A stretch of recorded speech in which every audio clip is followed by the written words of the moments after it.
ouvindo a Bíblia de Estudo comentada em áudio.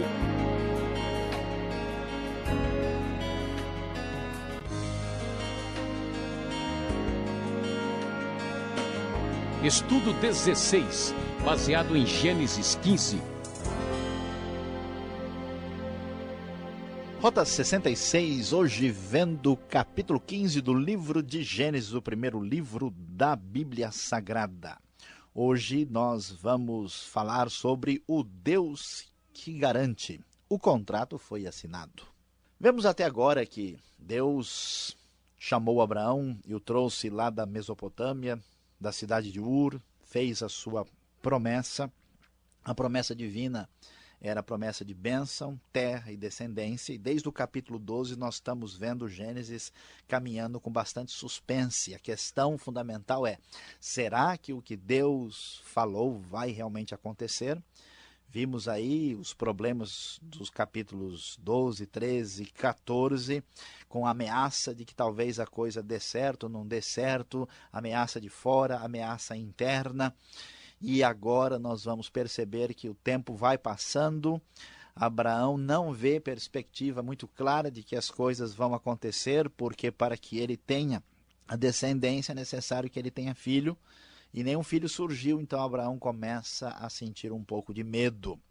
E diante dessa intranquilidade do antigo patriarca, o texto sagrado aqui da Nova Versão Internacional da Bíblia diz que depois dessas coisas o Senhor falou a Abraão numa visão. E ele então disse, não tenha medo, Abraão, eu sou o seu escudo, grande será a sua recompensa. O silêncio é interrompido com a palavra divina, não tenha medo, Abraão está inseguro. E Abraão então abre o coração e diz, ó soberano Senhor, que me darás se continuo sem filhos? E o herdeiro do que possuo é Eliezer de Damasco. E acrescentou, tu não me deste filho algum, um servo da minha casa será o meu herdeiro. Então Abraão abre o coração para expressar a sua dúvida, dizendo, ó Deus, o Senhor me prometeu um herdeiro, e olha, eu estou vendo aqui o horizonte, não há nada a não ser o servo que trabalha aqui em minha casa, que é o Eliezer, um sírio lá de Damasco. Então, será que esse Eliezer é por meio dele, né? A dúvida do coração humano começa a abrir perspectivas de resolver a promessa divina pela força do homem. Então Deus diz, não, Abraão, você precisa ver o replay e observar de novo que a ideia não tem nada a ver com o seu servo. Ele não será o seu herdeiro, vai ser um filho gerado por você mesmo. Então Deus o leva para fora da tenda e diz, olhe para o céu e conte as estrelas, se é que pode contá-las, e prosseguiu, assim será a sua descendência, no versículo de número 5. Deus diz para Abraão, eu sou o Deus que prometeu, eu estou no controle da situação, você tenha paciência e fé que eu garanto o que eu estou dizendo. E a Bíblia então apresenta para todos aqui o versículo número 6, que é um dos mais importantes, vai ser citado no Novo Testamento depois. O texto diz, Abraão creu no Senhor e isso lhe foi creditado como justiça. Destaca-se aqui o princípio da fé, a importância do crer. Abraão colocou toda a sua esperança e expectativa na palavra do Senhor. Então veja, ao contrário do que muita gente imagina, já no Antigo Testamento, antes de ser dada a lei, o princípio de relação com Deus era o princípio de fé na promessa. Por isso que no Novo Testamento a justificação pela fé tem raízes aqui nesse princípio de relação com Deus que aparece na vida de Abraão.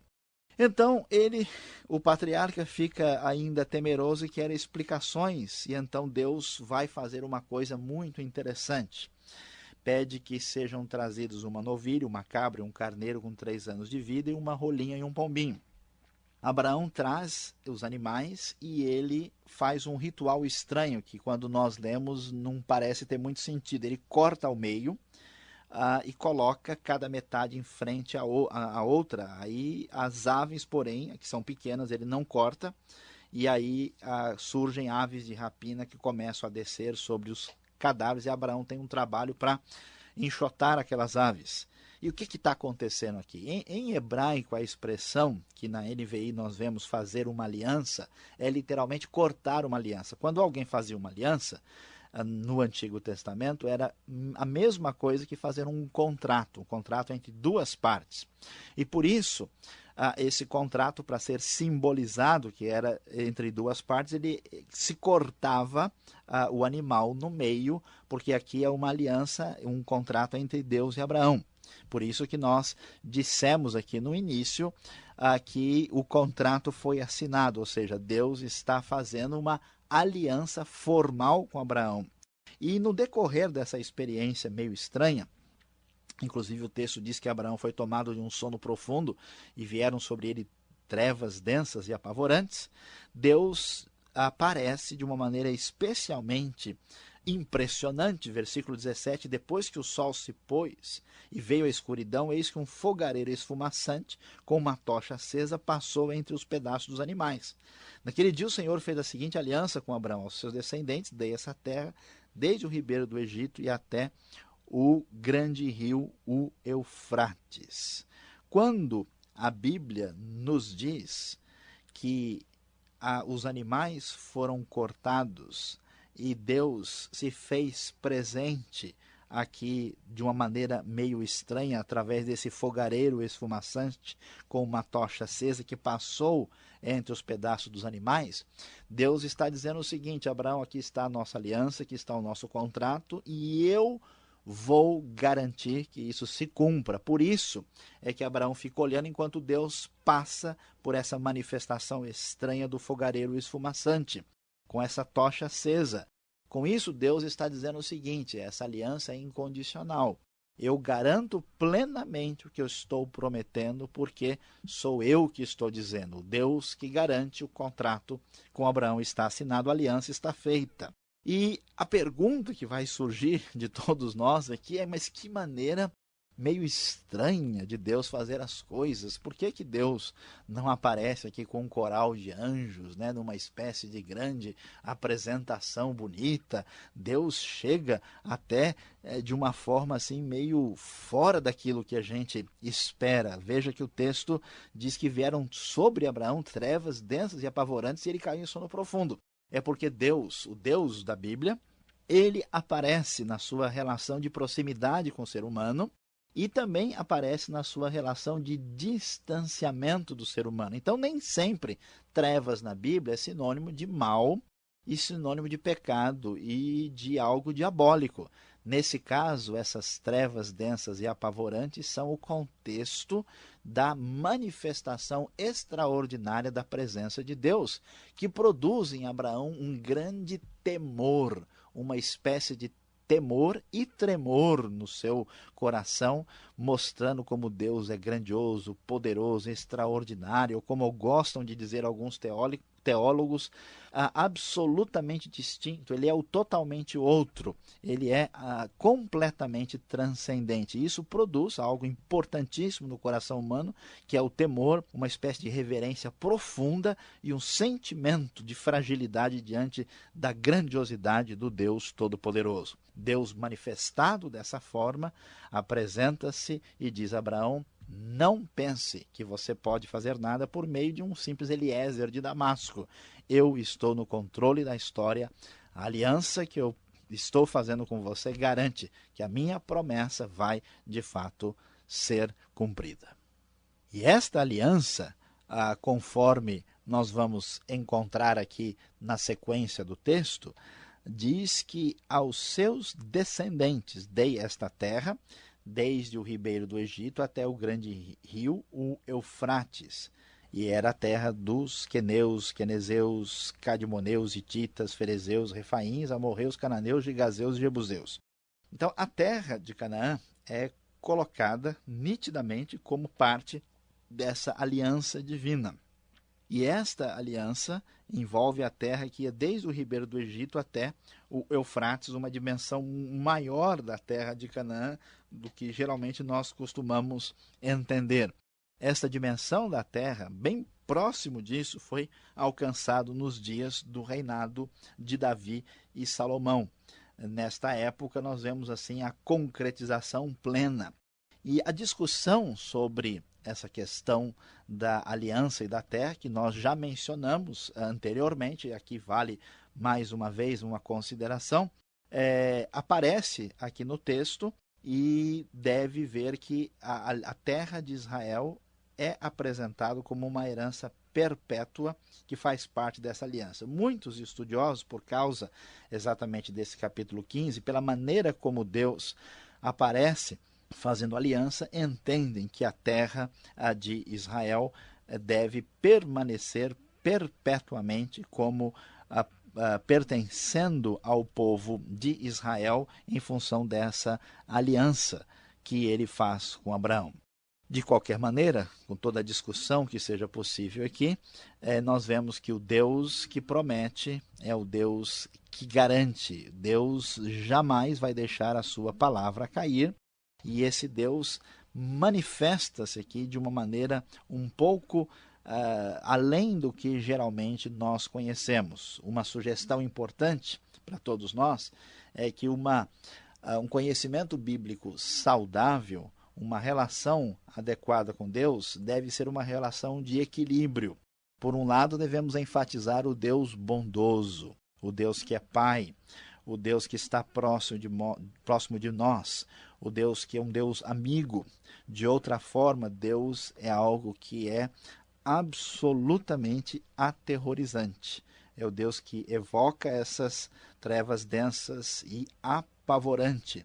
É esse Deus que nos coloca numa dimensão de profundo distanciamento que nos leva a adorá-lo, a admirá-lo e a entender na sua plenitude, na sua grandiosidade. Então, toda vez que nós enfatizarmos demais somente a presença próxima de Deus e perdermos o distanciamento e a transcendência, nós vamos ter prejuízos na nossa teologia e espiritualidade. Toda vez que enfatizarmos somente o distanciamento, a grandiosidade e o temor do Senhor, nós também vamos ter perdas aqui. É importante que haja um equilíbrio, conforme as páginas sagradas mostram para todos nós.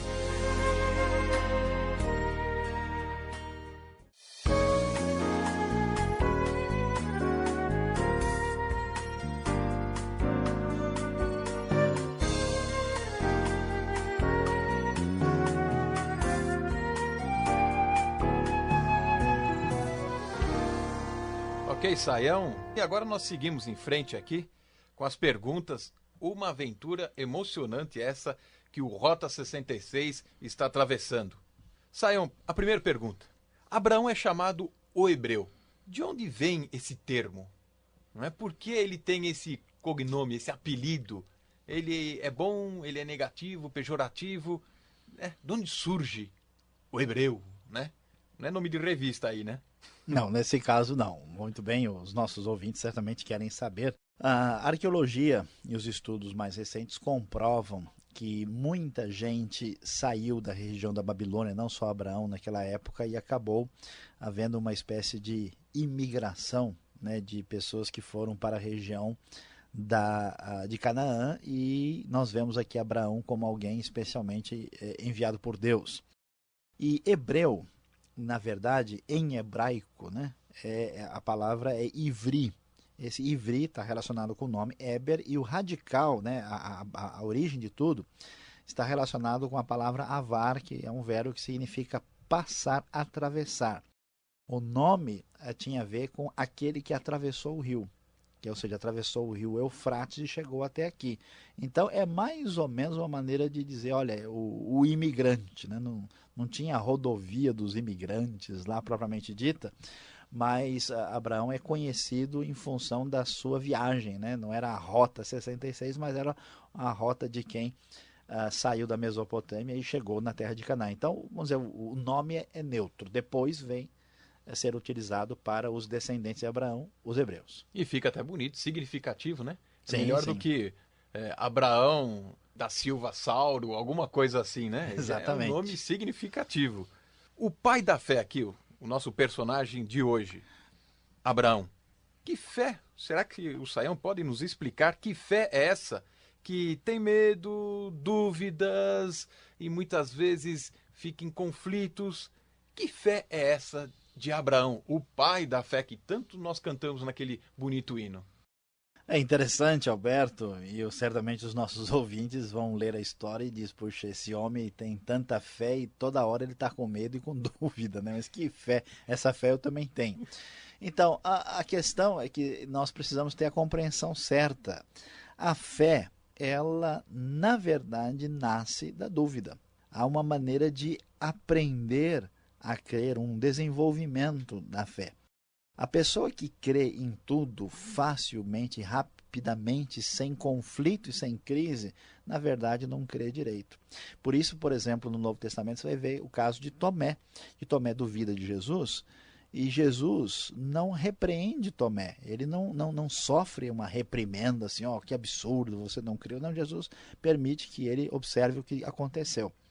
Então a grande verdade é que é pior a situação de quem vive numa espécie de indiferença do que daquele que questiona e duvida, porque quem questiona e duvida é sincero. De certa forma, até um determinado ponto, a dúvida é um lado do desenvolvimento da fé. Quem nunca duvidou, nunca creu de verdade. É que, na verdade, nós temos até certo medo. Ah, não, eu não vou duvidar, eu não quero questionar a Deus com isso, imagine, eu aceito. Mas essa imaturidade, inconscientemente, né, acaba nos levando a ter um misticismo evangélico, um negócio bem etéreo e nada concreto. É lógico que nós vamos questionar ou vamos perguntar, duvidar com reverência, não é? Não há dúvida, isso é um escapismo, né? Porque na Bíblia, o salmista, por exemplo, está duvidando e perguntando, questionando o tempo todo. Assim como o seu filho pergunta, questiona e diz, mas pai ou mãe, você não disse que ia ser hoje, que a gente ia em tal lugar? E ele não está necessariamente partindo para uma postura de afronta, né? Existe uma dúvida perversa, que é uma afirmação de uma rejeição de Deus. Existe uma dúvida normal que faz parte do desenvolvimento da fé. Tem gente que quer procurar, tá vendo? Olha, falhou, eu sabia, né? Uma abertura para poder viver do modo que bem entender, né? Uma outra questão que nos chama a atenção, já que o nosso tempo ainda permite, o versículo 16 aí do capítulo 15 de Gênesis, que é a nossa matéria de estudo agora. Que medida é essa da maldade dos amorreus? Chega a ser estranho. Quem passa correndo na leitura não percebe, mas o versículo 16 fala assim, parece que existe uma medida, né, que ainda não atingiu, né, o nível da maldade, então vai tendo certa tolerância. Que história é essa né, da medida da maldade aí? O texto aqui, ele está considerando duas coisas importantes. Um é o domínio e o controle soberano de Deus na história e a justiça divina quando a maldade passa de um ponto mínimo, né? Ou melhor, um ponto máximo, o que é inaceitável. Então, o versículo 14, por exemplo, diz que eu castigarei a nação a quem servirão como escravos. Deus está no controle de tudo. E quando o pecado chegava a um ponto que ameaçava a própria sobrevivência da humanidade, Deus então trazia a sua intervenção. Então, quando o povo de Israel conquista os povos, os amorreus, alguém diz, puxa, mas que guerra sangrenta. Mas não é bem isso, Deus utiliza o povo, o exército de Israel, como um julgamento para aqueles povos, porque a medida chegou no ponto, encheu o copo, derramou. Deus usou o dilúvio, Deus vai usar fogo em Sodoma e Gomorra, Deus usou batalhas para que a maldade não chegasse num ponto insuportável. Por incrível que pareça, ao exercer juízo, Deus manifesta a sua misericórdia para a preservação da humanidade. Isso quer dizer que nós temos que ter cuidado na nossa vida também, né? Sem dúvida. Última pergunta, e eu vou deixar você em paz agora e vou embora, hein? No livro de Gênesis, é gostoso a gente ver Deus intervindo, Deus fazendo milagres, o Deus da força, o Deus da misericórdia. Mas qual a importância da gente saber que Deus é terrível, né? Que Deus assusta? Até o livro de Hebreus cita essa passagem dizendo, terrível coisa é cair nas mãos deste Deus, né, que consome. Não é um negócio assim muito oriental para o nosso gosto? Pois é, olha, Alberto, nós vivemos infelizmente num mundo de superficialidades, né? Onde tudo está vinculado ao discurso da propaganda, de a coisa parecer bonitinha, né? Mas a grande verdade é que a realidade não é assim. Quando nós vemos Deus, o Deus terrível provoca no coração humano uma sensação, uma experiência muito importante, que é do temor. E o temor do Senhor é o princípio da sabedoria. Essa relação, ela leva a pessoa a entender quem Deus é, encontrar o seu próprio lugar e ter o devido cuidado perante a vida para tomar passos e princípios sadios e benéficos. Alguém que saia sem nenhum tipo de temor, certamente destruirá a sua vida. Então, esse temor espiritual é a condição para que a pessoa desenvolva uma espiritualidade sadia, importante para o coração e se relacione com Deus em grande parte conforme ele realmente é. Isso é extremamente importante e nós estamos perdendo muito disso nos nossos dias. Perfeito. Muito obrigado, Sayão, pelas explicações. Por isso que eu gosto do Rota 66.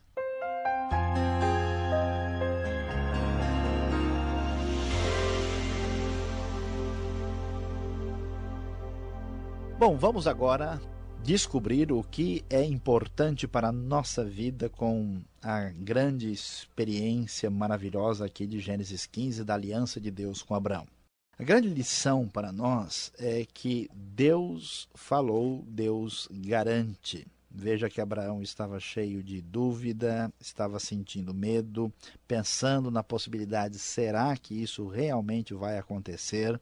Sugeriu até para Deus, olha, Eliézer de Damasco está aqui, será que ele não tem nada a ver com o que nós falamos?